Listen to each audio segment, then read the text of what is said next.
बिस्मिल्लाहिर्रहमानिर्रहीम। अस्सलामु अलैकुम नाज़रीन, 14 न्यूज़ के साथ मैं हूं मलाइका इसहाक। सबसे पहले नजर डालते हैं आज की अहम तरीन खबरों पर।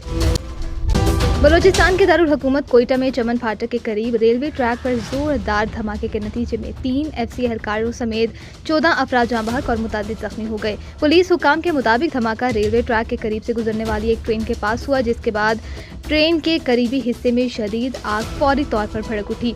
धमाका इस कदर शदीद था कि उसकी गूंज दूर दूर तक सुनी गई और इतराफ की इमारतों के शीशे और खिड़कियां तक टूट गईं।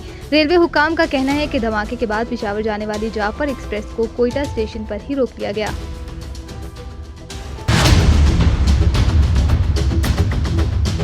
ईरान के साथ मुआहिदा अपने आखिरी मराहिल में होने के ऐलान करने के बाद अमरीकी सदर डोनाल्ड ट्रंप ने साबिक वजीर खारजा माइको पोम्पियो के एक बयान के रद्द अमल में ये भी कहा कि उनका ये मुआहिदा ओबामा जैसा नहीं होगा।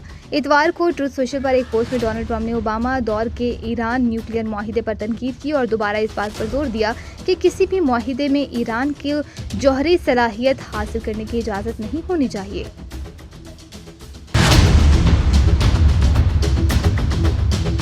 अमरीकी वज़ीर ख़ारजा मार्को रूबियो ने नस्ल परस्ती के ख़दशात के दौरान अमरीका का दिफा करते हुए कहा कि हर मुल्क में बेवकूफ़ लोग होते हैं।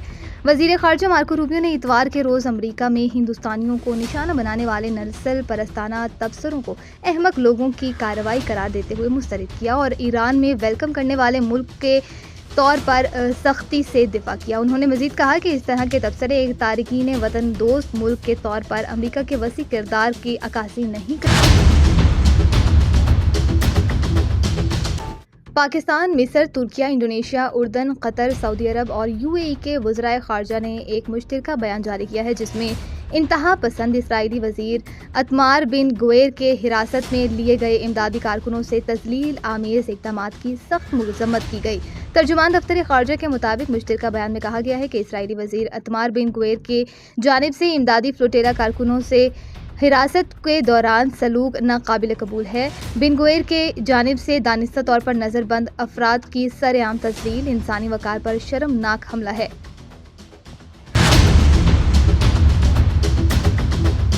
पाकिस्तान और अली बाबा के सरकारी और निजी शोबे के इदारों के दरमियान मुफाहमत के मुतअद्दिद यादाश्तों और मुआहिदों पर दस्तखत किए गए। रेडियो पाकिस्तान की रिपोर्ट के मुताबिक दस्तखत वज़ीर आज़म शहबाज शरीफ के होंगियों में अली बाबा ग्रुप के हेड क्वार्टर्स के दौरे के मौका पर किए गए। इन मुआहिदों का मकसद अली बाबा ग्रुप के इश्तराक से पाकिस्तान की डिजिटल तब्दीली और तकनीकी तरक्की को तेज करना है। वज़ीर आज़म की ख़ुसूसी काविश पर चेयरमैन जोसाई ने हुकूमत पाकिस्तान और अली बाबा के दरमियान एक जामी स्ट्रैटेजिक फ्रेमवर्क मुआहिदे पर इत्तफाक किया।